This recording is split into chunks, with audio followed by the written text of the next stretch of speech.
es una obra que ya tiene 70 años y hoy día tiene una crítica fuerte.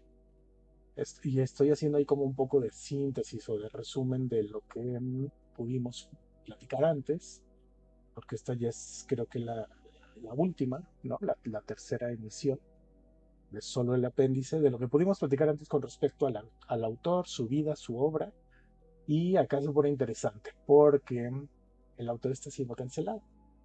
Ya vimos que está siendo cancelado por motivos relativamente válidos, sobre todo si tenemos esta aproximación a este apéndice, pues nos damos cuenta del por qué, ¿no? De por qué las palabras de Octavio Paz empiezan, a sonar ahí medias curiosas a 70 años de distancia.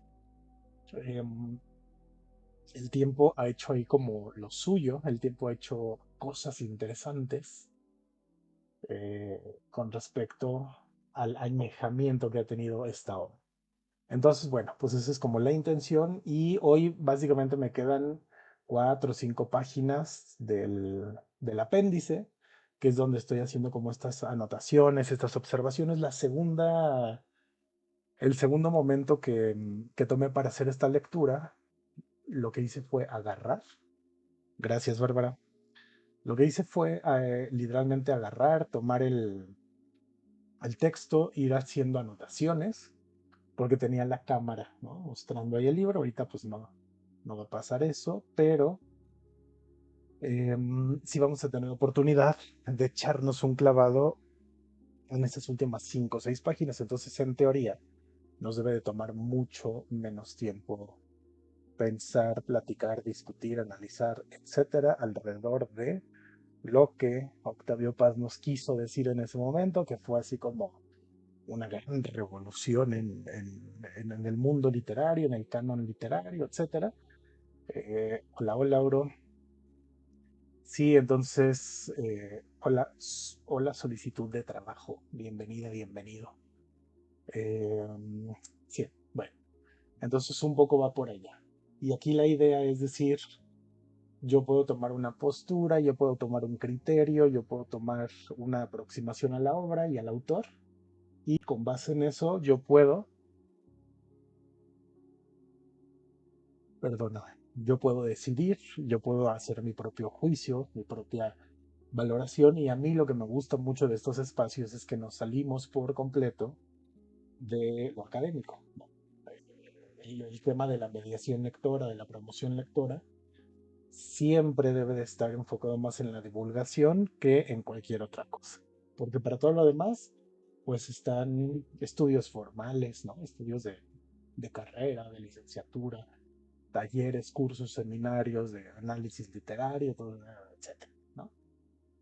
Este, talleres de tesis donde ahí con más minucia se va deshojando todo eso. Pero bueno, mucho rollo, ya mejor me voy a poner a leer.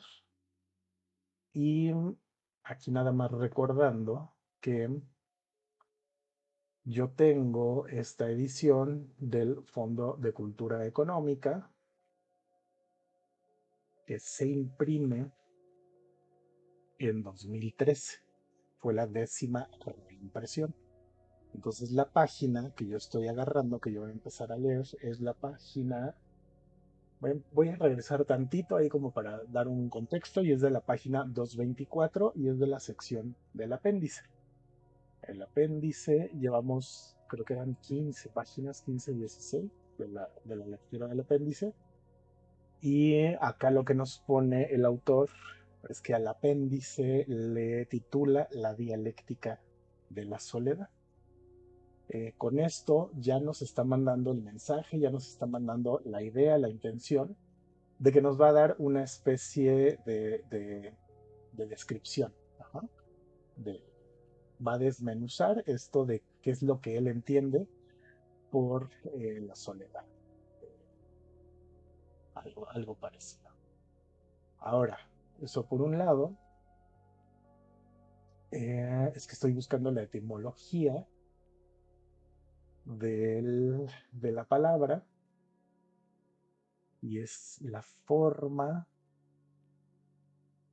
No, como que no encuentro ahí algo muy específico.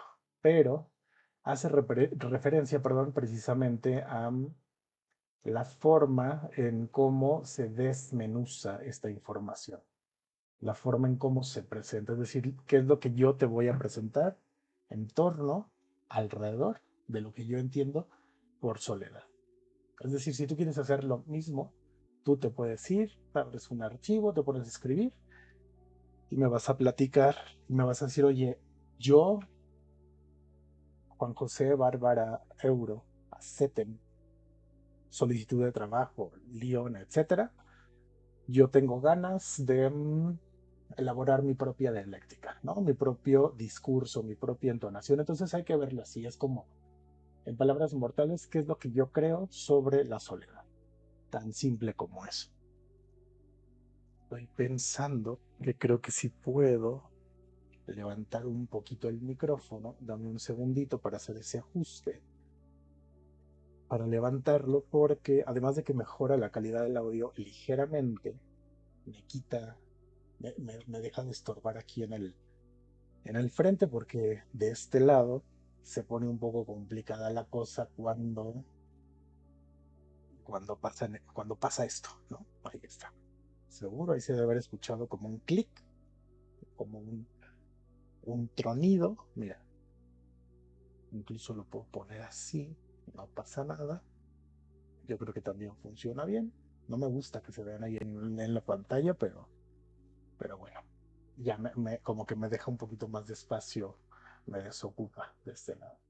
Entonces, estoy leyendo, ¿vale? Surgen una nueva mitología y una nueva religión. A diferencia de la antigua, la nueva sociedad es abierta y fluida, pues está constituida por desterrados. Ya el solo nacimiento del grupo no otorga al hombre su filiación. Es un don de lo alto y debe merecerlo. La plegaria, sí, la plegaria crece a expensas de la fórmula mágica y los ritos de iniciación acentúan su carácter purificador. Con la idea de redención surgen la especulación religiosa, la ascética, la teología y la mística. El sacrificio y la comunión dejan de ser un festín totémico si es que alguna vez lo fueron realmente, y se convierten en la vía de ingreso a la nueva sociedad. Un Dios, casi siempre un Dios hijo, un descendiente de las antiguas divinidades creadoras, muere y resucita periódicamente. Es un Dios de fertilidad, pero también de salvación, y su sacrificio es prenda de que el grupo prefigura en la tierra la sociedad perfecta que nos espera al otro lado de la muerte. En la esperanza del más allá late la nostalgia de la antigua sociedad. El retorno a la edad de oro vive, implícito, en la promesa de salvación. Y mira, aquí voy a hacer una pausa para hacerte dos recomendaciones de lectura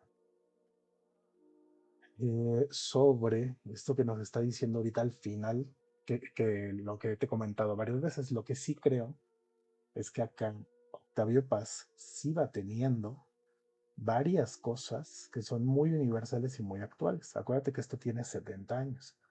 Y ahorita hay toda esta moda, toda esta tendencia por pensar el tema de la salvación de la humanidad, ¿no?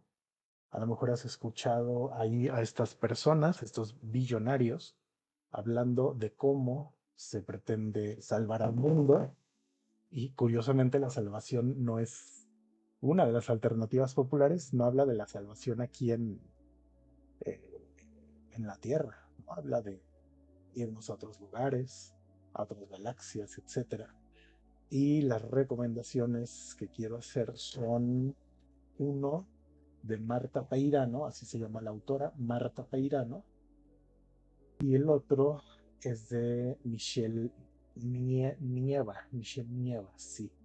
Déjame, te los pongo ahí así como con precisión. Mira, Marta Peirano, ahí los tengo, pero me da flojera buscarlos.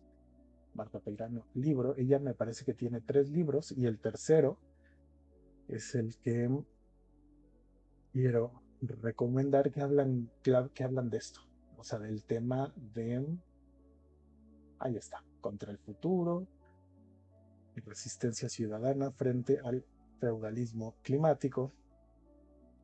Y este me gusta porque hace esta crítica, mira, Marta Peira, ¿no?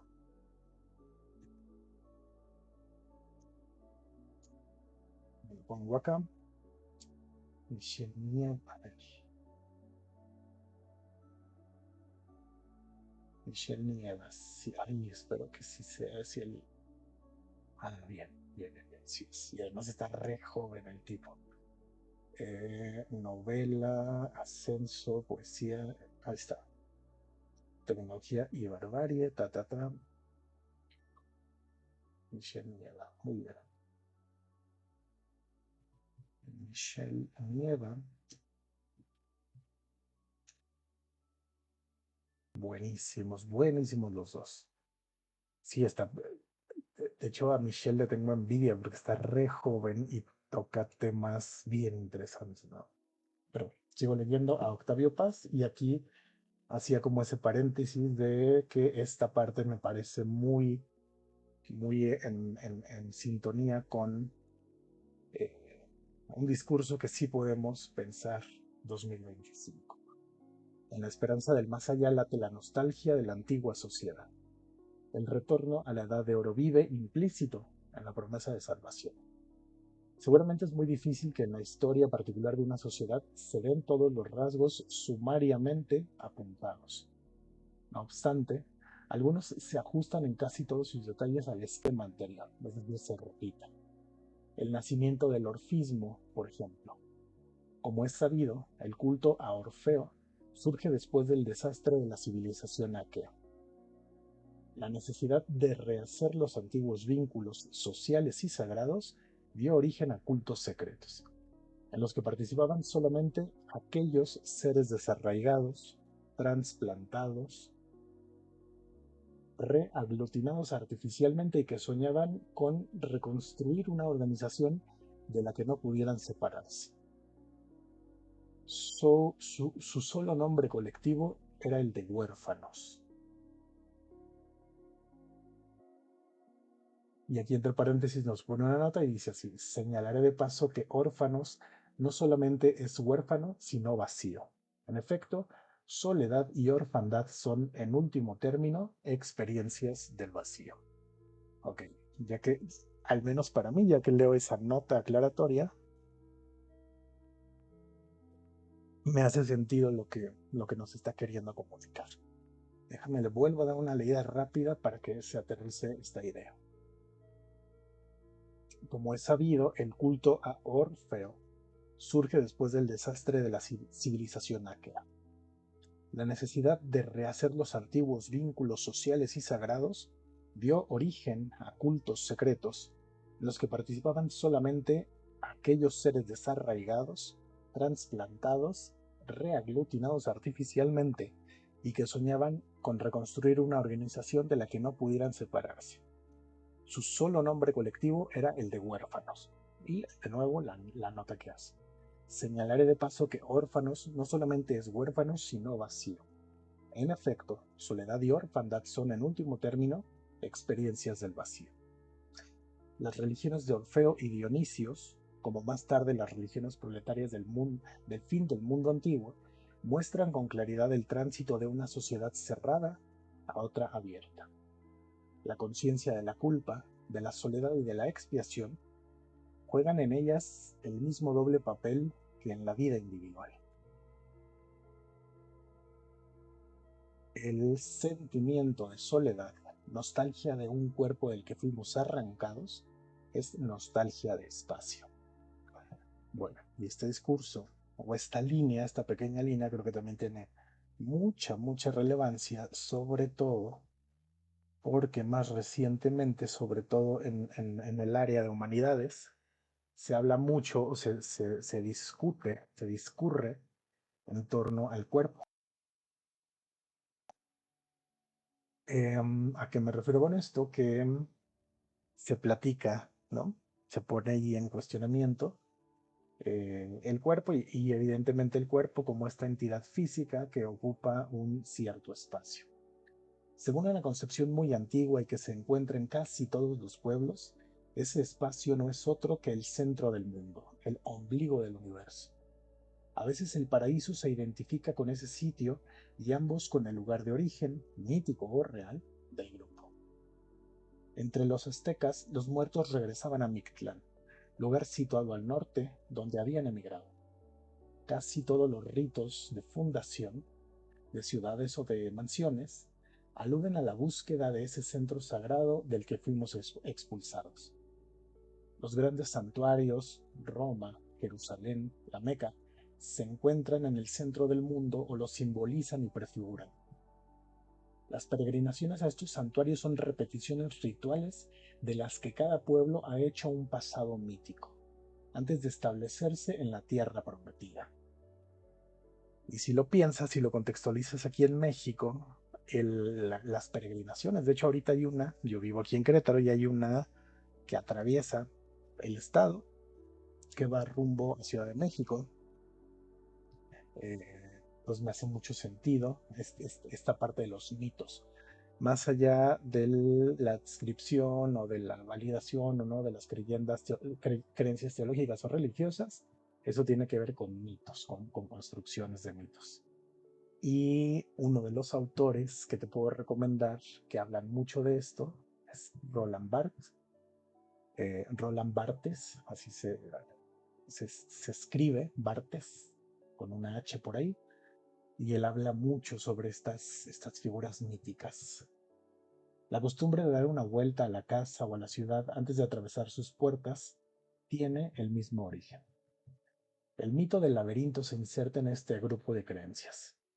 Varias nociones afines han contribuido a hacer del laberinto uno de los símbolos míticos más fecundos y significativos. La existencia, en el centro del recinto sagrado, de un talismán o de un objeto cualquiera, capaz de devolver la salud o la libertad al pueblo. La presencia de un héroe o de un santo, quien tras la penitencia y los ritos de expiación, que casi siempre entrañan un periodo de aislamiento, penetra en el laberinto o palacio encantado. Y mira, acá me gustó mucho porque también nos da una conceptualización, una dialéctica de lo que él entiende por laberinto, y aquí lo voy a poner así la nota, que es lo que Paz entiende por laberinto. Ajá. De modo, a mí me gusta rayar los libros. Si tú no lo haces, es completamente válido. Yo antes no lo hacía, pero descubrí que es muy útil. Voy a volver a leerlo para que no se quede ahí como medio al aire. El mito del laberinto se inserta en este grupo de creencias. Varias nociones afines han contribuido a hacer del laberinto uno de los símbolos míticos más fecundos y significativos. La existencia, en el centro del recinto sagrado, de un talismán o de un objeto cualquiera, capaz de devolver la salud o la libertad al pueblo. La presencia de un héroe o de un santo, quien tras la penitencia y los ritos de expiación, que casi siempre extrañan un periodo de aislamiento, penetra en el laberinto o palacio encantado. El regreso, ya para fundar la ciudad, ya para salvarla o redimirla. Ya está. Ahí tenemos esta especie de operacionalización, de definición. ¿Sí? ¿Qué es lo que yo entiendo por esto? ¿No? Básicamente, no hay ahí como mayor. Bueno, chévere.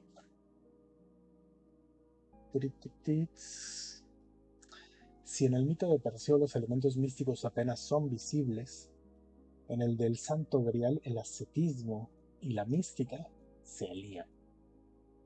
El pecado, que produce la esterilidad en la tierra y en el cuerpo mismo de los súbditos del rey pescador. Los ritos de purificación, el combate espiritual y finalmente la gracia, esto es, la comunión. No solo hemos sido expulsados del centro del mundo y estamos condenados a buscarlo por selvas y desiertos o por vericuetos y subterráneos del laberinto.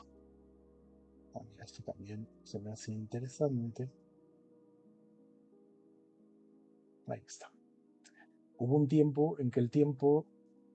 Ah, bueno, sí, así dice. Hubo un tiempo en que el tiempo no era sucesión y tránsito, sino manar continuo de un presente fijo en el que estaban contenidos todos los tiempos, el pasado y el futuro. El hombre, desprendido de esta eternidad en la que todos los tiempos son uno, ha caído en el tiempo cronométrico y se ha convertido en prisionero del reloj, del calendario y de la sucesión. Y bueno, ahí creo que muchísimos autores, no solo Octavio Paz, coinciden con que a partir de que empezamos a contar el tiempo, a controlarlo, a cronometrarlo, ¿no? Valga la redundancia de la palabra, pues nos metimos ahí en una complicación interesante. ¿Qué más? ¿Qué más? Dices que me estoy viendo donde que veo. Sí, pues apenas el tiempo se divide en ayer, hoy y mañana, en horas, minutos y segundos, el hombre cesa de ser uno con el tiempo, cesa de coincidir con el fluir de la realidad. Cuando digo en este instante, ese instante ya pasó. La medición espacial del tiempo separa al hombre de la realidad, que es un continuo presente y hace fantasmas, hola Androba, y hace fantasmas a todas las presencias en que la realidad se manifiesta, enseña Bergson. Ahí sus referencias son medias. Están medias raras las referencias, pero bueno, no funcionan. ¿No? Si se reflexiona sobre el carácter de estas dos opuestas nociones, se advierte que el tiempo cronométrico es una sucesión homogénea y vacía de toda particularidad. Igual a sí mismo siempre, desdeñoso del placer o del dolor, el tiempo solo transcurre. El tiempo mítico, al contrario, no es una sucesión homogénea de cantidades iguales, sino que se haya impregnado de todas las particularidades de nuestra vida. El tiempo es largo como una eternidad o breve como un soplo, nefasto o propicio, fecundo o estéril. Mira, esto también me gustó, le voy a poner ahí el tiempo mítico, al contrario, ahí está. No es una sucesión homogénea de cantidades iguales, sino que se haya impregnado todo esto, fecundo o estéril. A esta parte me gustó, me agradó cómo se escucha. Déjame. Ahí está. Estando viendo acá por si hay preguntas o algo parecido. Hola Raquel. Y la tienen cada foto de perfil ahí curiosa. Matrimonio opositor, hola. Lolu, hola. Bienvenida. Bueno, ¿vos saludo o leo? No puedo hacer las dos cosas. Ahí está. Esta noción admite la existencia de una pluralidad de tiempos. Tiempo y vida se funden y forman un solo bloque. Una unidad imposible de escindir, de separar. Para los aztecas el tiempo estaba ligado al espacio y cada día... A ver, para los aztecas el tiempo estaba ligado al espacio y cada día a uno de los puntos cardinales. Okay. Otro tanto puede decirse de cualquier calendario religioso. Fiesta es algo más que una fecha o un aniversario. La fiesta no celebra, sino reproduce un suceso. Abre en dos al tiempo cronométrico para que por espacio de unas breves horas inconmensurables, el presente eterno se reinstale. Esto está bellísimo. Esto está bellísimo y casi que se lo quiero vender a los organizadores de eventos para que los usen como discurso comercial porque me suena... Mira, me suena muy bello, ¿no? Esto de la fiesta. Y estamos hablando de tiempo. Bueno, seguimos hablando de la misma cosa. Ahí está.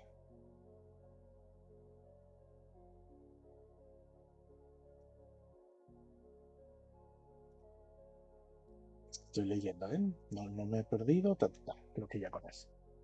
Mira, vale la pena releerlo, vale la pena repasar. Y dice así. La fiesta Y si eres organizador de eventos, toma atención, por favor, toma nota. La fiesta es algo más que una fecha o un aniversario. La fiesta no celebra, sino reproduce un suceso. Abre en dos al tiempo cronométrico para que por espacio de unas breves horas inconmensurables, el presente eterno se reinstale. La fiesta vuelve creadora al tiempo. La repetición se vuelve concepción. El tiempo engendra. La edad de oro regresa.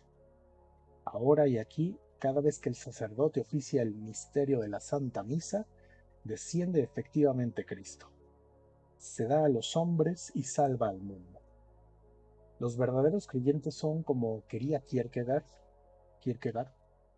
contemporáneos de Jesús. Y no solamente en la fiesta religiosa o el mito irrumpe un presente que lo disuelve la vana sucesión. También el amor y la poesía nos revelan fugaz este tiempo original. Más tiempo no es más eternidad. Dice Juan Ramón Jiménez refiriéndose a la eternidad del instante poético. Sin duda, la concepción del tiempo como presente fijo y actualidad pura es más antigua que la del tiempo cronométrico, que no es una aprehensión inmediata del fluir de la realidad, sino una racionalización del transcurrir. Okay. Ahí me queda bastante claro qué es lo que nos quería decir con esto. Me parece interesante, ¿no? Y cómo conceptualiza esta distinción, esta diferencia entre lo que se mide y lo que se es con respecto al tiempo. Va de nuevo así el pedacito al final. Sin duda, la concepción del tiempo como presente fijo y actualidad pura es más antigua que la del tiempo cronométrico, que no es una aprehensión inmediata del fluir de la realidad, sino una racionalización del transcurrir. Y acá tengo que hacer pausa para hacer otra vez esta nota, porque en teoría tendría que haber leído y tendría que haber hecho estas anotaciones, pero pues, ¿quién tiene tiempo para eso, no? Ahí está. Buenísimo. La dicotomía anterior se expresa en la posición entre historia y mito o historia y poesía. El tiempo del mito, como el de la fiesta religiosa o el de los cuentos infantiles, no tiene fechas. Hubo una vez, en la época en la que los animales hablaban, en el principio, y etcétera, etcétera. Y ese principio, que no es el año tal ni es el día tal, contiene todos los principios y nos introduce al tiempo vivo, en donde de veras todo principia todos los instantes. Mira, está bonito lo que dice acá, pero me gusta más como lo dice Jorge Luis Borges. Porque Jorge Luis Borges, él decía que, así en resumen, no, ahora no me acuerdo textualmente, pero él decía que un libro contiene todos los libros del mundo. Entonces creo que se hace referencia a esto, que una historia, que una historia tiene todas las historias del mundo. Y pues también me suena lógico, coherente y sobre todo universal y extendible, no sé cómo se diga, es decir, que tiene validez. Por virtud del rito que realiza y reproduce el relato místico de la poesía y del cuento de hadas, el hombre accede a un mundo en donde los contrarios se funden. Todos los rituales tienen la propiedad de acaecer en el aura. Otra vez. Todos los rituales tienen la propiedad de acaecer en el aura. En este instante. Cada poema que leemos es una recreación, quiero decir, una ceremonia ritual, una fiesta. El teatro y la épica son también fiestas, ceremonias. En la representación teatral como en la... Hay otras. Que la luz... O sea, la luz acá se ve bien, pero acá no, se ve súper oscuro y casi no alcanzo a leer. Y, a ver, pues... Todos los rituales tienen la propiedad de acaecer en el ahora, en este instante.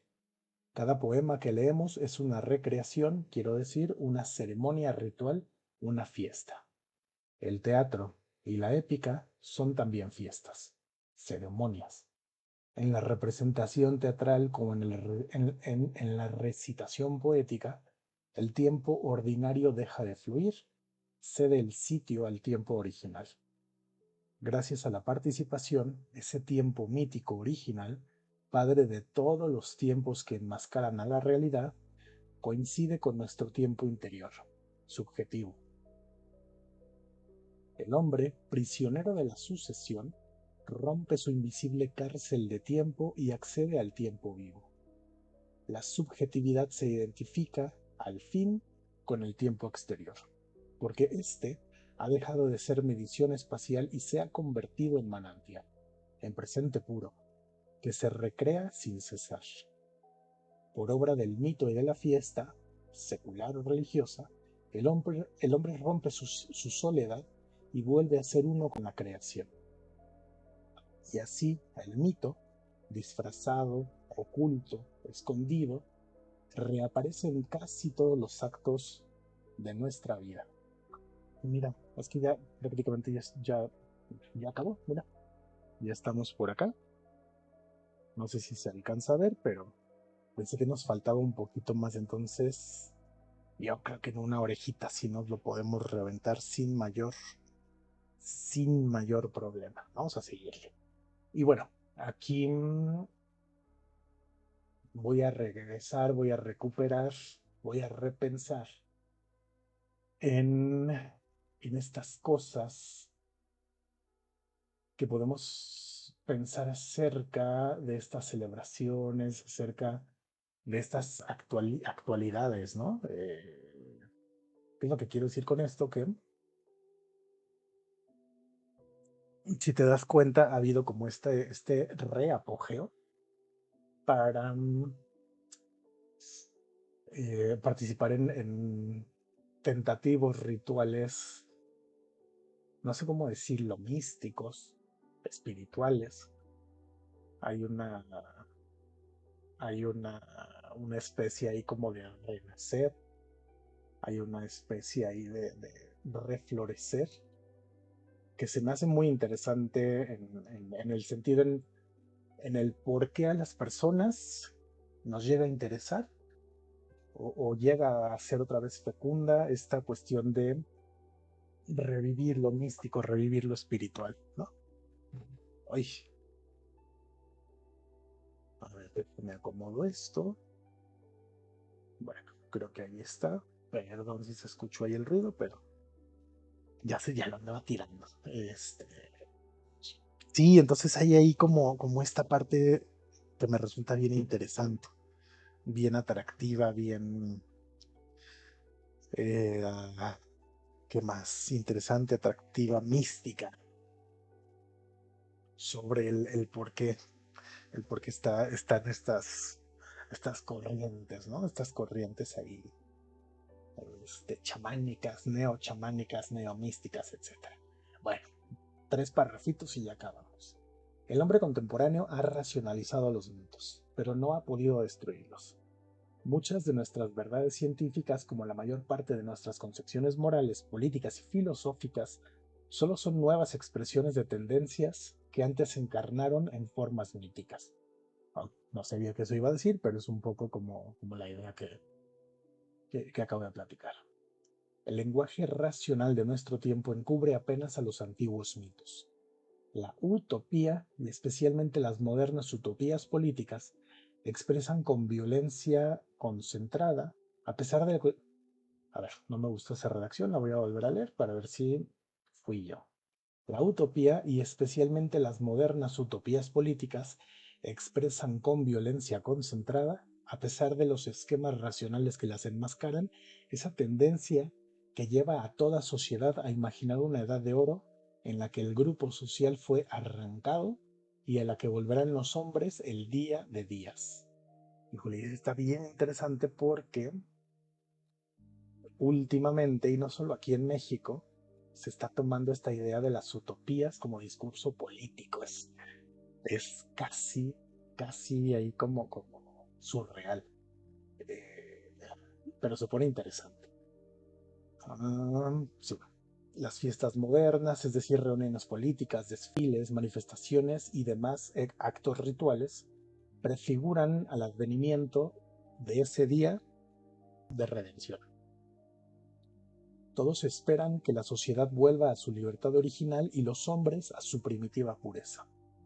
Entonces la historia cesará. El tiempo, es decir, la duda, la elección forzada entre lo bueno y lo malo, entre lo injusto y lo justo, entre lo real y lo imaginario, dejará de triturarnos. Volverá el reino del presente fijo, de la comunión perpetua. La realidad arrojará sus máscaras y podremos al fin conocerla y conocer a nuestros semejantes. Ya casi vamos a acabar. Toda sociedad moribunda o en trance de esterilidad tiende a salvarse de redención, que es también un mito de fertilidad, de creación. Soledad y pecado se resuelven en común y fertilidad. La sociedad que vivimos ahora también ha engendrado su mito. La esterilidad del mundo burgués desemboca en el suicidio o en una nueva forma, con mayúscula, de participación creadora. Tal es, para decirlo con la frase de Ortega y Gasset, el tema de nuestro tiempo. La sustancia de nuestros sueños y el sentido de nuestros actos. La esterilidad. Okay. Eso no solo me parece que sigue siendo muy relevante, sino que además de relevante, se pone más locochón, se pone más interesante, ¿no? O sea, como más, cada vez más fuerte, más feo, más preocupante inclusive a nivel salud pública. Muy aislado y muy resumido. En Corea del Sur están a punto de entrar y se me acaba de ir el nombre del concepto, pero es algo así como en un punto de no regreso poblacional porque se estima que si la población sigue creciendo, que en este caso no crece, en este caso se hace pequeña, pero se estima que si para 2 décadas, me parece, que ni siquiera eran 2 décadas, creo, si no logran revertir con la población que tienen, tendrán un colapso poblacional. Entonces, no solo sigue siendo vigente, sino que además se pone preocupante. Y el último párrafo. El hombre moderno tiene la pretensión de pensar despierto. Pero este despierto pensamiento nos ha llevado por los corredores de una sinuosa pesadilla, en donde los espejos de la razón multiplican las cámaras de tortura. Al salir, acaso, descubriremos que habíamos soñado con los ojos abiertos y que los sueños de la razón son atroces. Quizá entonces empezaremos a soñar otra vez con los ojos cerrados.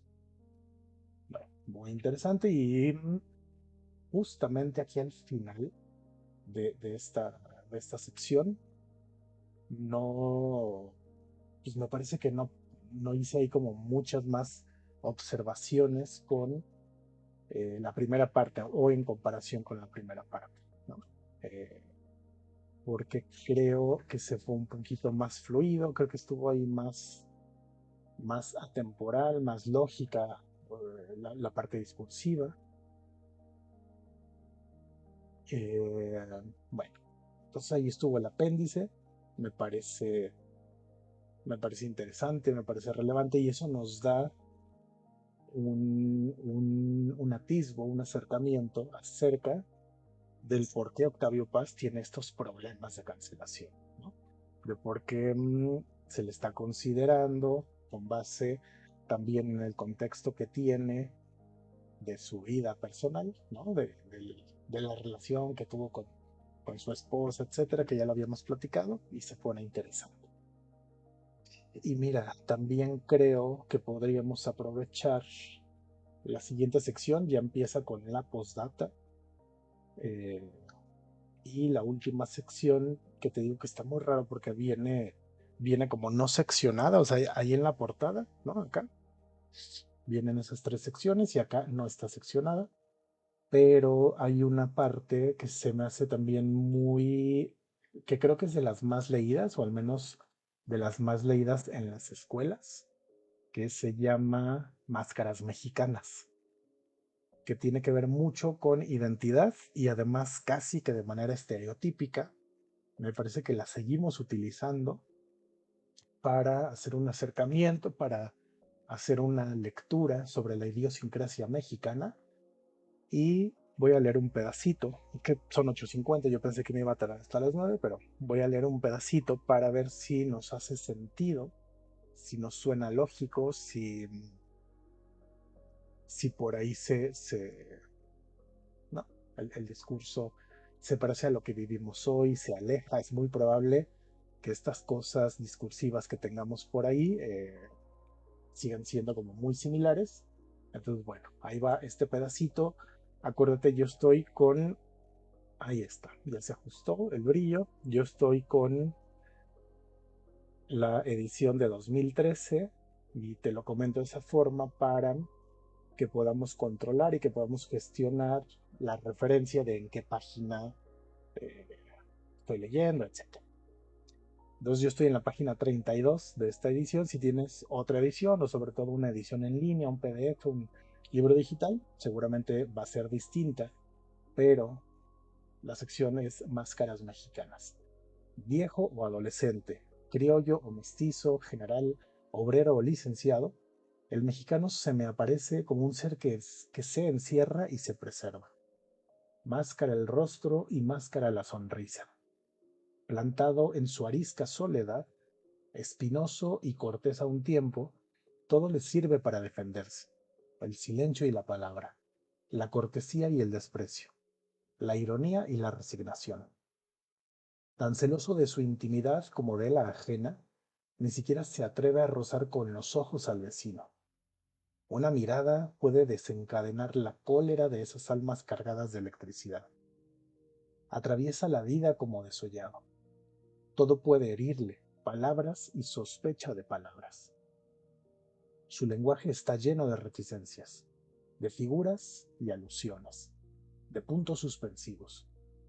En su silencio hay repliegues, matices, nubarrones, arcos iris súbitos, amenazas indescifrables. Aún en la disputa prefiere la expresión velada a la injuria, es decir, al buen entendedor pocas palabras. En suma, entre la realidad y su persona establece una muralla, no por invisible, menos infranqueable, de impasibilidad y lejanía. El mexicano siempre está lejos, lejos del mundo y de los demás, lejos también de sí mismo. El lenguaje popular refleja hasta qué punto nos defendemos del exterior. El ideal de la hombría consiste en no rajarse nunca. Los que se abren son cobardes. Para nosotros, contrariamente a lo que ocurre con otros pueblos, abrirse es una debilidad o una traición. El mexicano puede doblarse, humillarse, agacharse, pero no rajarse. Esto es, permitir que el mundo exterior penetre en su intimidad, penetre en su intimidad. El rajado es de poco fiar, es un traidor o un hombre de dudosa fidelidad, que cuenta los secretos y es incapaz de afrontar los peligros como se debe. Las mujeres son seres inferiores porque al entregarse se abren.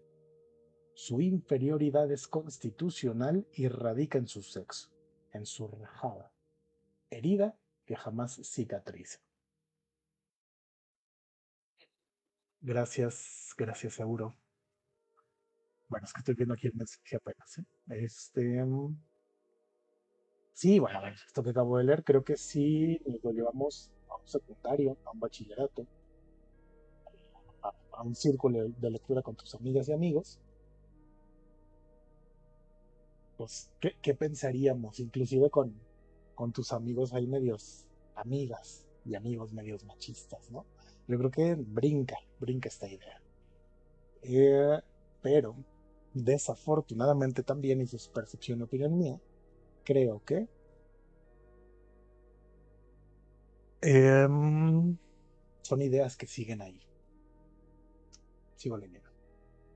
El hermetismo es un recurso de nuestro recelo y desconfianza. Muestra que instintivamente consideramos peligroso al medio que nos rodea.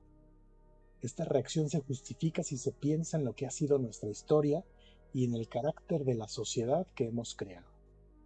La dureza y hostilidad del ambiente, y esa amenaza escondida e indefinible, que siempre flota en el aire, nos obligan a cerrarnos al exterior, como esas plantas de la meseta que acumulan sus jugos tras una cáscara espinosa. Pero esa conducta, legítima en su origen, se ha convertido en un mecanismo que funciona solo, automáticamente. Ante la simpatía y la dulzura, nuestra respuesta es la reserva, pues no sabemos si esos sentimientos son verdaderos o simulados. Y además, nuestra integridad masculina corre tanto peligro ante la benevolencia como ante la hostilidad.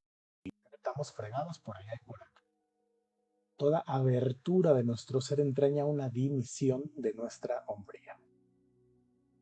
Nuestras relaciones con los otros hombres también están teñidas de recelo. Cada vez que el mexicano se confía a un amigo,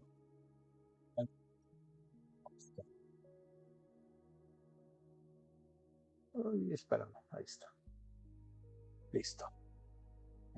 ¿Quién sabe qué me hizo ahí la aplicación esta que te digo es bien rara? Nuestras relaciones con los otros hombres también están teñidas de recelo. Cada vez que el mexicano se confía a un amigo o a un conocido, cada vez que se abre, abdica. Por eso la confidencia deshonra y es tan peligrosa para el que la hace como para el que la escucha. No nos ahogamos en la fuente que nos refleja, como Narciso, sino que la cegamos. Nuestra cólera no se nutre nada más del temor de ser utilizados por nuestros confidentes, temor general a todos los hombres, sino de la vergüenza de haber renunciado a nuestra soledad. El que se confía se enajena. Me he vendido con fulano. Decimos cuando nos confiamos a alguien que no lo merece. Esto es, nos hemos rajado. Alguien ha penetrado en el castillo fuerte. La distancia entre hombre y hombre, creadora del mutuo respeto y la mutua seguridad, ha desaparecido. No solamente estamos a merced del intruso, sino que hemos abdicado. Todas estas expresiones revelan que el mexicano considera la vida como lucha, concepción que no lo distingue del resto de los hombres modernos. El ideal de hombría para otros pueblos consiste en una abierta y agresiva disposición al combate. Y en cambio nosotros acentuamos el carácter defensivo, listos a repeler el ataque. El macho, ser hermético, cerrado en sí mismo, capaz de guardarse y guardar lo que se le confía. La hombría se mide por la otra vez. La hombría se mide por la invulnerabilidad ante las armas enemigas o ante los impactos del mundo exterior. Ay, maldita sea, es que estoy escuchando el camión de la basura, pero bueno, se me olvidó, ni modo. Sigo leyendo. La hombría se mide por la invulnerabilidad ante las armas enemigas o ante los impactos del mundo exterior. El estoicismo es la más alta de nuestras virtudes guerreras y políticas. Nuestra historia está llena de frases y episodios que revelan la indiferencia de nuestros héroes ante el dolor o ante el peligro. Desde niños nos enseñan a sufrir con dignidad las derrotas, concepción que no carece de grandeza.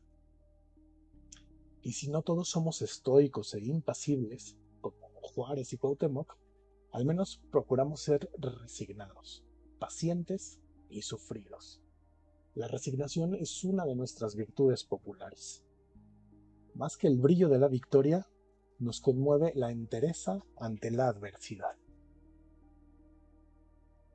Y mira, acá quiero hacer una anotación, quiero subrayar esto de la resignación, porque hay un psicólogo que se puso...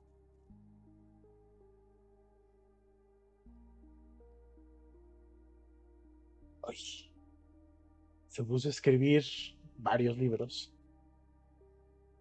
acerca de cuáles son estos verbos que representan a los distintos países, a las distintas sociedades. Se llama Clotaire Rapal, no sé cómo se pronuncia, ¿no? Clotaire, Clotaire, Clotaire. Y él decía que el verbo que caracteriza a los mexicanos es algo muy parecido a esto, ¿no? Como a la resignación. Mira, déjame le doy una búsqueda así tremendamente express, porque está interesante ahí. No sé si se lo habrá robado, no sé si. Mira, Clotaire, Clotaire Appel, no sé cómo se pronuncia. Los verbos, los verbos. México, a ver qué sale. Sí, entonces a mí me resultaba muy interesante el verbo de las culturas.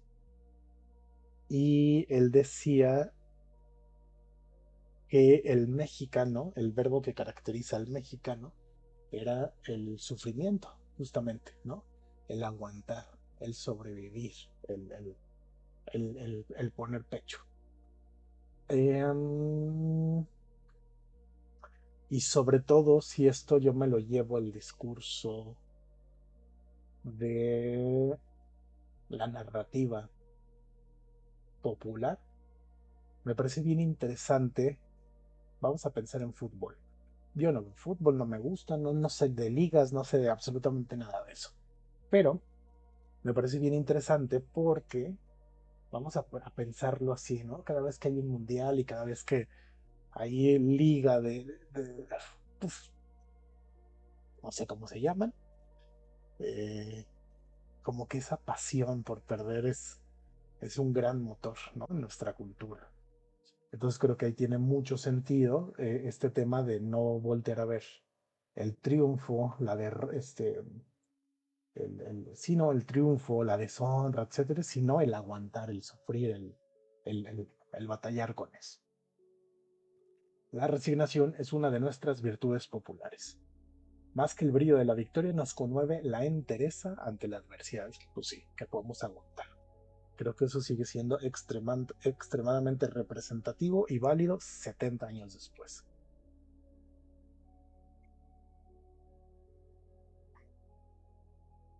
Ay, perdón. La preeminencia de lo cerrado frente al abierto no se manifiesta solo como impasibilidad y desconfianza, ironía y recelo, sino como amor a la forma, forma con mayúscula. Esta contiene y encierra a la intimidad, impide sus excesos, reprime sus explosiones, la separa y aísla, la preserva. La doble influencia indígena y española se conjuga en nuestra predilección por la ceremonia, las fórmulas y el orden. Déjame subrayo acá porque también creo que aquí hay cosas que pueden ser muy, muy visibles y muy tangibles, inclusive al día de hoy. El mexicano, contra lo que supone una superficial interpretación de nuestra historia, aspira a crear un mundo ordenado conforme a principios claros. La agitación y encono de nuestras luchas políticas prueba hasta qué punto las nociones jurídicas juegan un papel importante en nuestra vida pública. Y en la de todos los días, el mexicano es un hombre que se esfuerza por ser formal y que muy fácilmente se convierte en formulista. Y es explicable. El orden, el orden jurídico, social, religioso, artístico, constituye una esfera segura y estable. En su ámbito, basta con ajustarse a los modelos y principios que regulan la vida. Nadie, para manifestarse, necesita recurrir a la continua invención que exige una sociedad libre. Quizá nuestro tradicionalismo, que es una de las constantes de nuestro ser y lo que da coherencia y antigüedad a nuestro pueblo,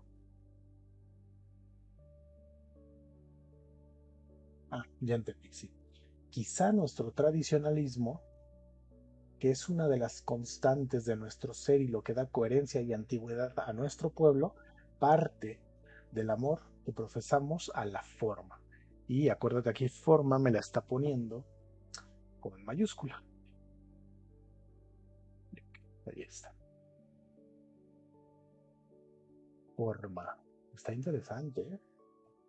Creo que se está poniendo interesante. ¿Sabes qué?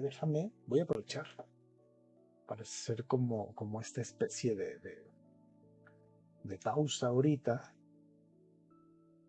para, para cambiar tantito la música porque lo que tengo, que yo esperaría que apenas si se escuche, ya me aburrió. Y tengo otra lista que es cuando trabajo. A ver,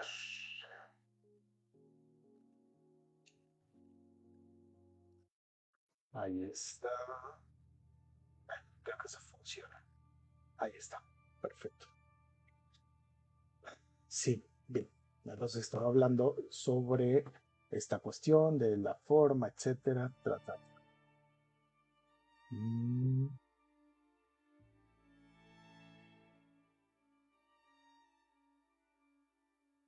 Ahí. El chiste es que apenas se escucha. Las complicaciones rituales de la cortesía, la persistencia del humanismo clásico, el gusto por las formas cerradas en la poesía, el soneto y la décima, por ejemplo, nuestro amor por la geometría en las artes decorativas, por el dibujo y la composición en la pintura, la pobreza de nuestro romanticismo frente a la excelencia de nuestro arte barroco, el formalismo de nuestras instituciones políticas y, en fin, la peligrosa inclinación que mostramos por las fórmulas, ya sean sociales, morales o burocráticas, son otras tantas expresiones de esta tendencia de nuestro carácter. El mexicano no solo no se abre, tampoco se derrama.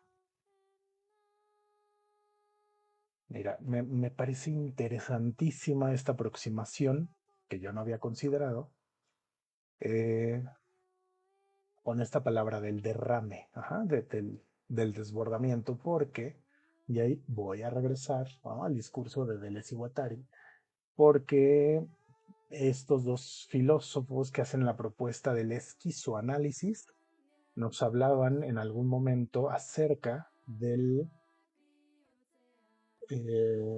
lo que se puede entender como un derrame. Pero ellos hacían una contextualización de este derrame, y lo estoy también sobresimplificando, hacían una contextualización del derrame en entornos mediados o permeados por el capital, que al final pues es como todo, ¿no?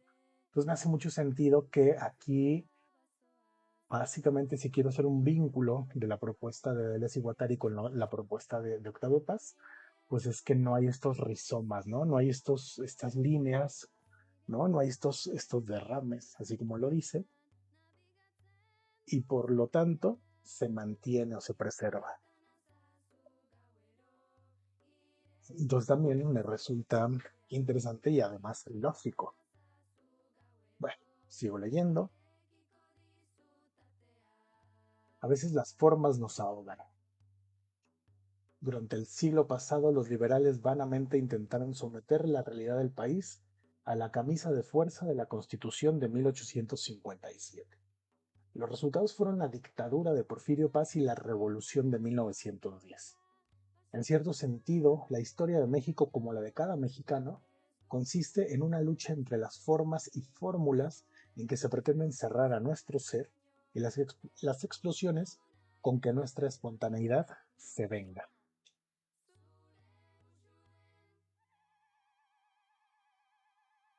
Pocas veces la forma ha sido una creación original, un equilibrio alcanzado no a expensas, sino gracias a la expresión de nuestros instintos y de nuestros quereres. Nuestras fórmulas jurídicas y morales, ya me perdí, así, nuestras fórmulas jurídicas y morales, por el contrario, mutilan con frecuencia a nuestro ser, nos impiden expresarnos y niegan satisfacción a nuestros apetitos vitales. La preferencia por la forma, inclusive vacía de contenido, se manifiesta a lo largo de la historia de nuestro arte. Desde la época perdón, otra vez, desde la época precortesiana hasta nuestros días. Antonio Castro Leal, en su excelente estudio sobre Juan Ruiz de Alarcón, muestra cómo la reserva frente al romanticismo se expresa ya en el siglo XVII, esto es, antes de que siquiera tuviésemos conciencia de nacionalidad.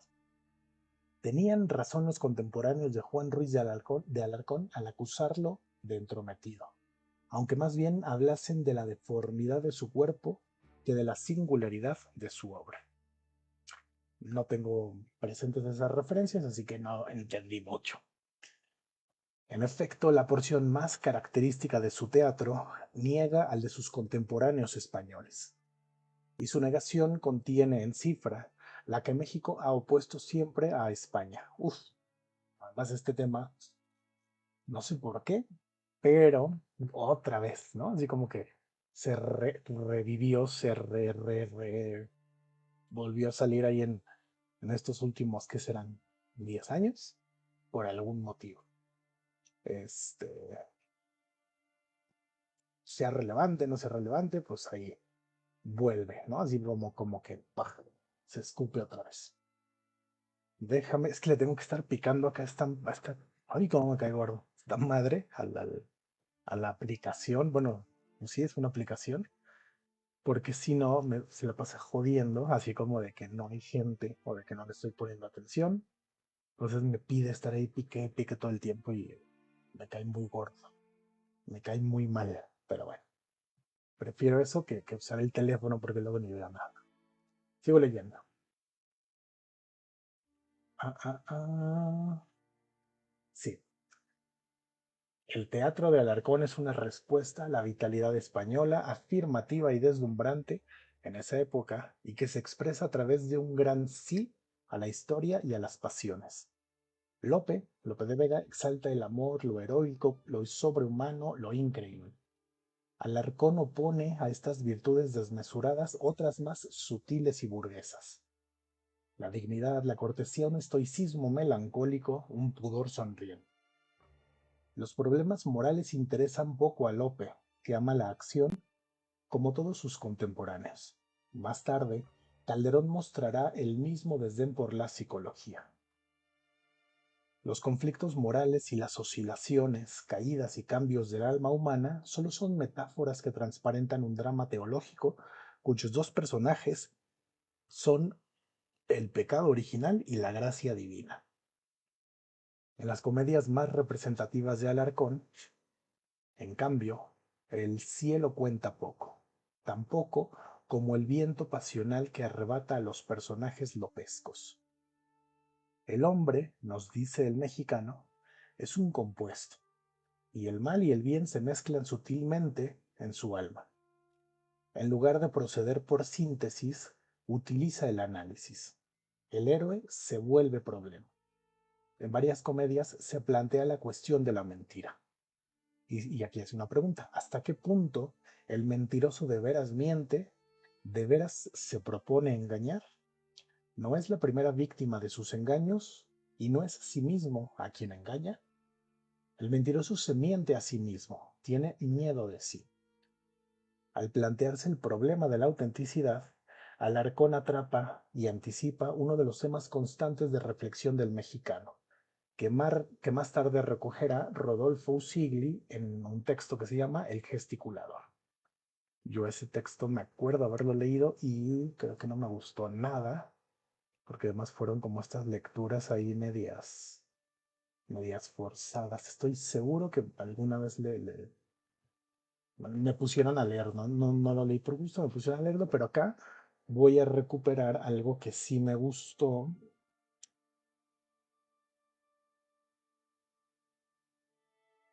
En las comedias más representativas de Alarcón, en cambio, el cielo cuenta poco, tampoco como el viento pasional que arrebata a los personajes lopescos.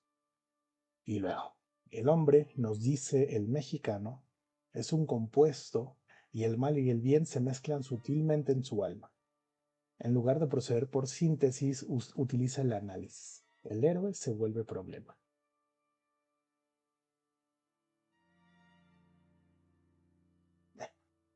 Creo que era eso.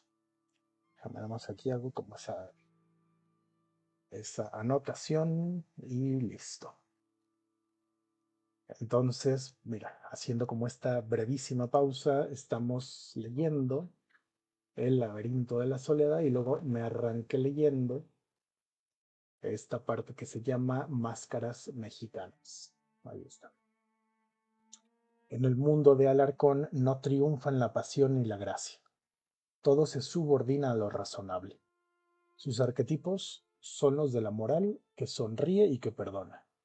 Al sustituir los valores vitales y románticos de Lope por los abstractos de una moral universal y razonable, se hace una pregunta, no se evade, no nos escamotea su propio ser. Su negación, como la de México, no afirma nuestra singularidad frente a la de los españoles. ¿Ok? Está interesante. Yo creo que este discurso, si nos vamos y nos metemos allá a la Facultad de Ciencias Políticas y Sociales, yo creo que ese discurso abriría un buen espacio para el debate, para la discusión. Así que me agrada. Me agrada. Dame un segundito, es que estoy enredado en cables que no se ven. Afortunadamente no se ven, pero tengo acá un enredamiento de cables. Sigo leyendo. Los valores que postula Alarcón pertenecen a todos los hombres y son una herencia grecorromana tanto como una profecía de la moral que impondrá el mundo burgués.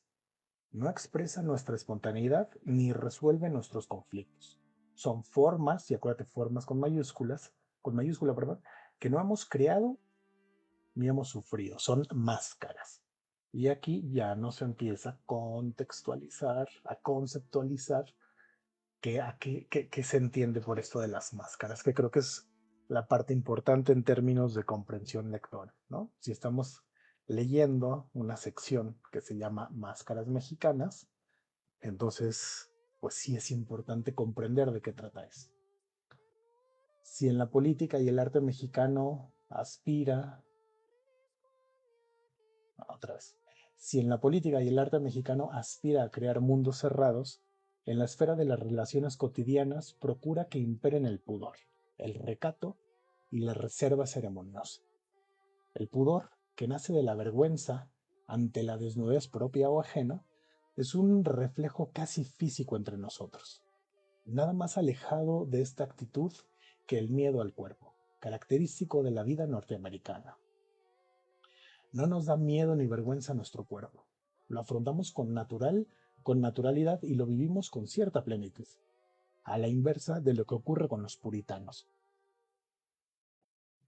Para nosotros, los mexicanos, el cuerpo existe, da gravedad y da límites a nuestro ser.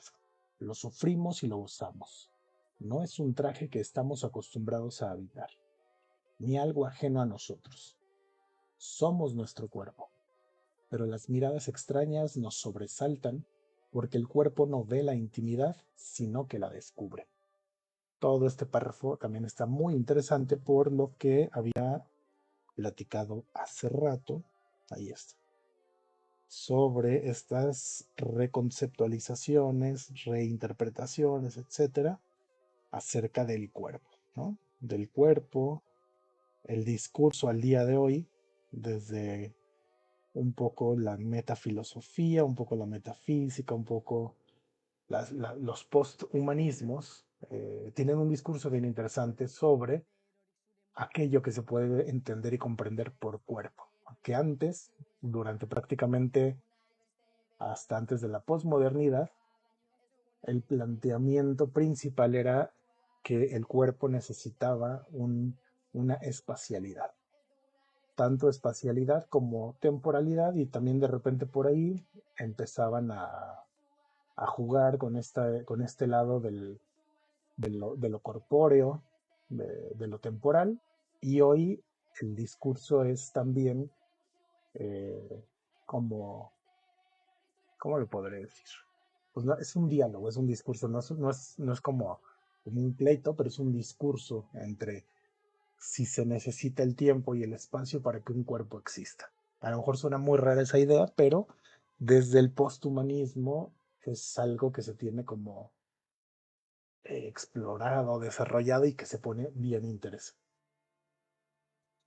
Por eso la virtud que más estimamos en las mujeres es el recato, como en los hombres la reserva. Ellas también deben defender su intimidad. Sin duda, en nuestra concepción del recato femenino interviene la vanidad masculina del Señor, que hemos heredado de indios y de españoles.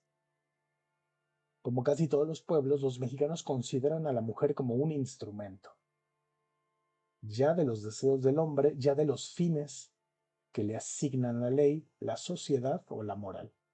Fines, hay que decirlo, sobre los que nunca se le ha pedido su consentimiento y en cuya realización participa solo pasivamente, en tanto que es depositaria de ciertos valores.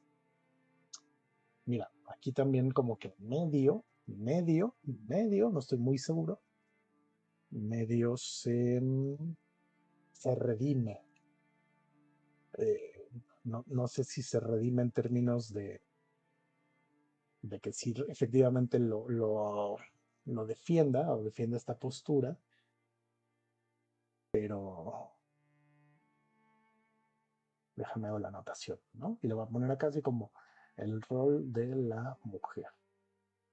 Y acá me gustaría, hola Muki, me gustaría que platicáramos sobre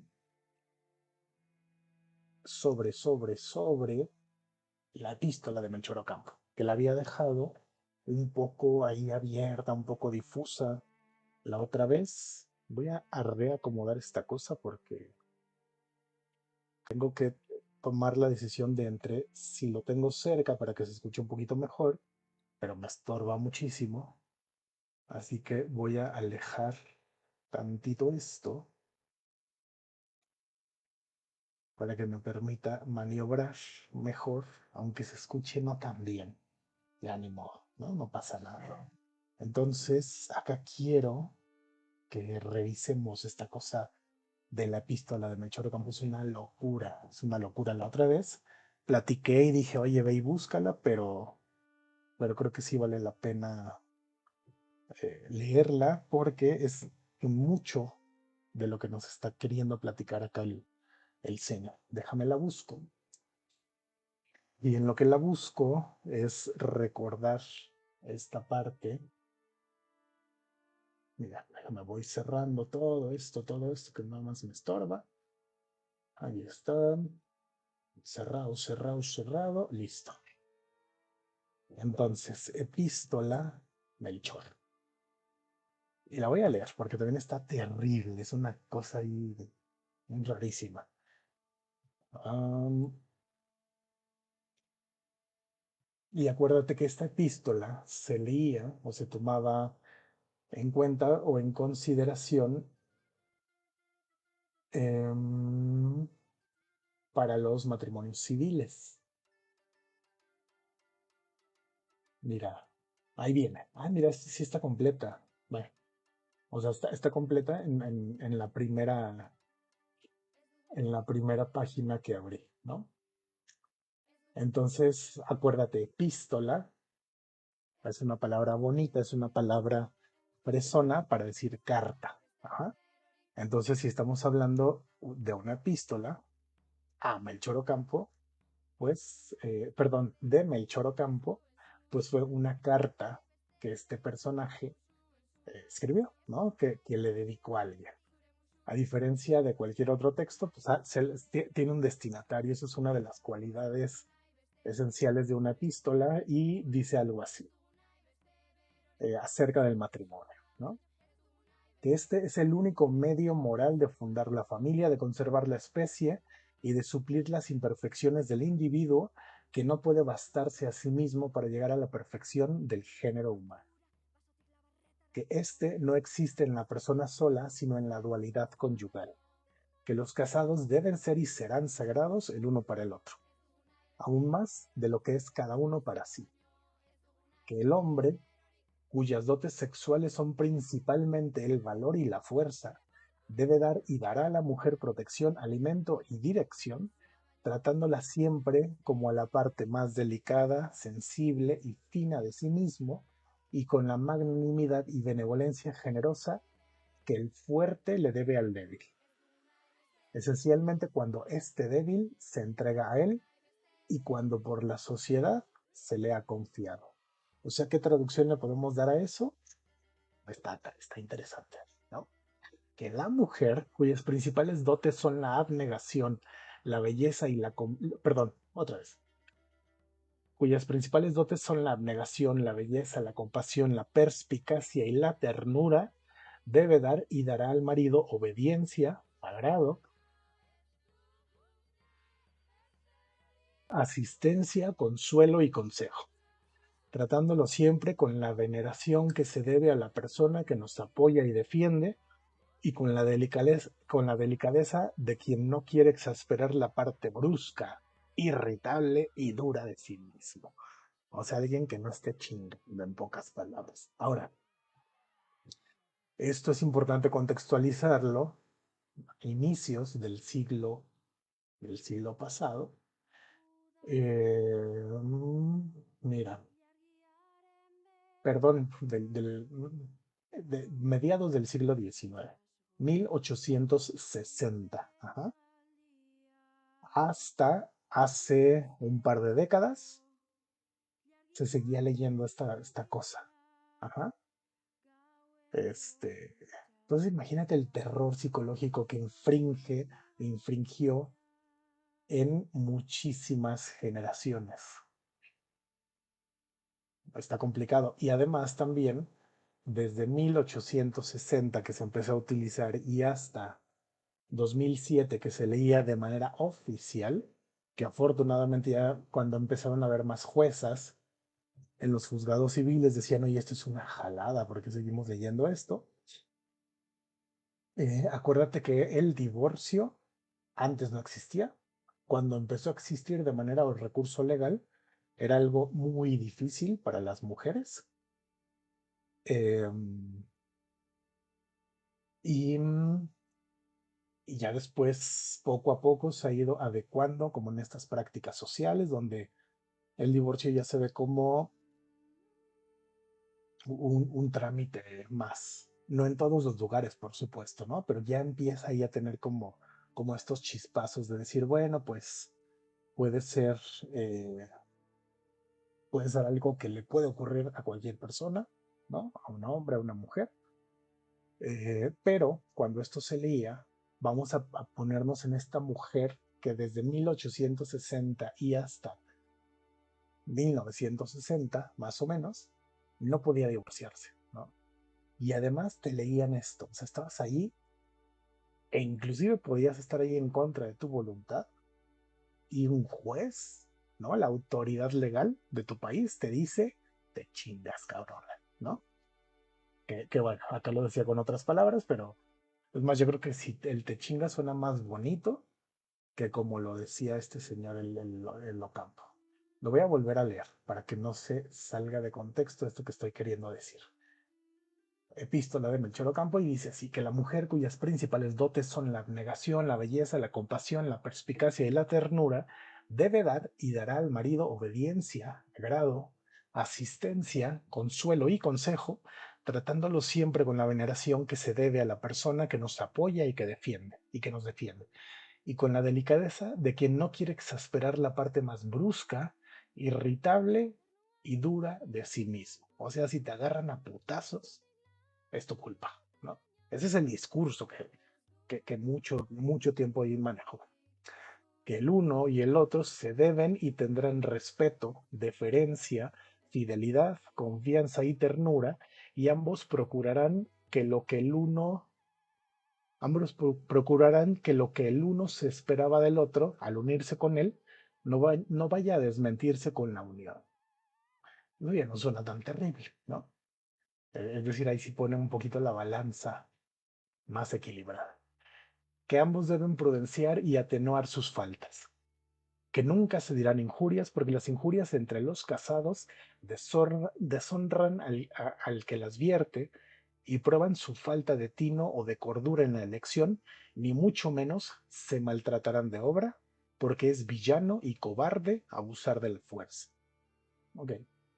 Que ambos deben prepararse con el estudio y amistosa y mutua corrección de sus defectos, a la Suprema Magistratura de Padres de Familia para que cuando lleguen a hacerlo, sus hijos encuentren en ellos buen ejemplo y la conducta digna de servirles de modelo.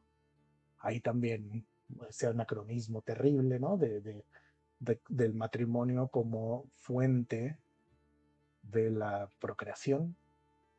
Y si la epístola empezaba diciendo que ese es el único medio moral de fundar una familia, pues imagínate las implicaciones fuertísimas que hay.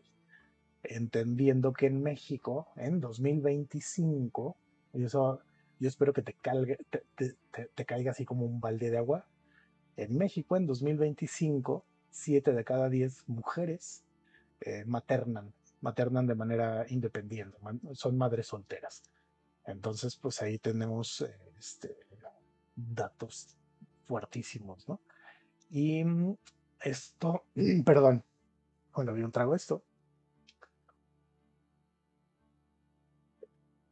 y esto lo sabemos porque eh, afortunadamente se han mantenido los censos, las encuestas de opinión, de familia a través del INEGI, etcétera, y por ahí sabemos o podemos jalar información que no necesariamente se transmite por otros medios o por otros recursos.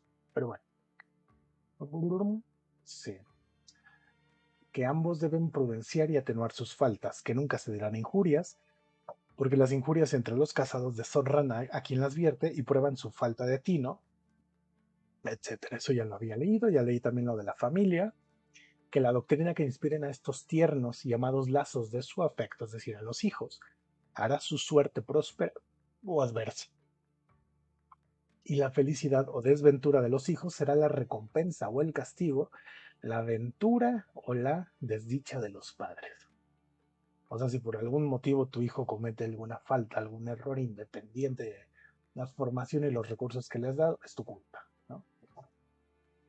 Que la sociedad bendice, considera y alaba a los buenos padres por el gran bien que le hacen dándoles buenos ejemplos y cumplidos ciudadanos.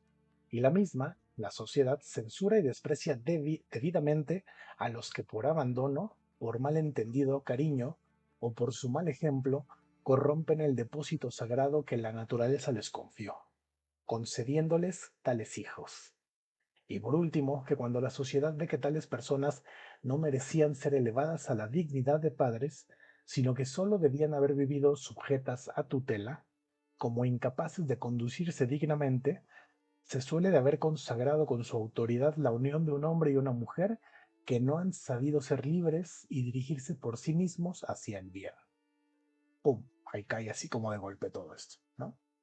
Y luego dice, curiosamente, la lectura obligada de la epístola en cada registro civil fue derogada en 1870 con la expedición del Código Civil, pero no obstante se continuó leyendo por costumbre hasta inicios del siglo XXI, cuando la sociedad mexicana ya tenía una tremenda transformación.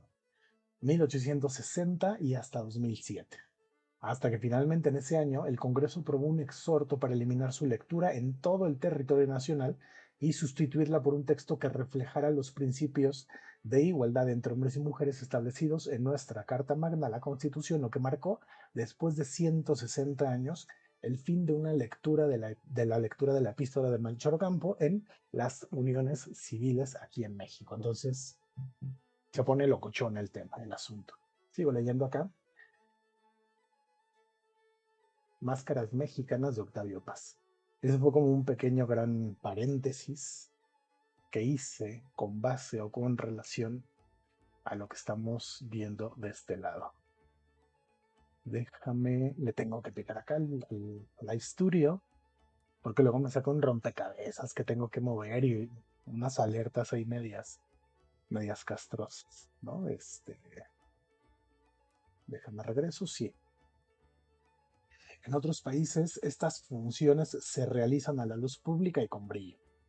En algunos se reverencia a las prostitutas o a las vírgenes, en otros se premia a las madres, y en casi todos se adula y se respeta a la gran señora. Nosotros preferimos ocultar esas gracias y virtudes. El secreto debe acompañar a la mujer, pero la mujer no solo debe ocultarse, sino que además debe ofrecer cierta impasibilidad sonriente al mundo exterior. Ante el escarceo erótico, debe ser decente y ante la adversidad debe de ser sufrida, esta madre entregada y abnegada. En ambos casos, su respuesta no es instintiva ni personal, sino conforme a un modelo genérico. Y ese modelo, como en el caso del macho, tiende a subrayar los aspectos defensivos y pasivos, en una gama que va desde el pudor y la decencia hasta el estoicismo, la resignación y la impasibilidad.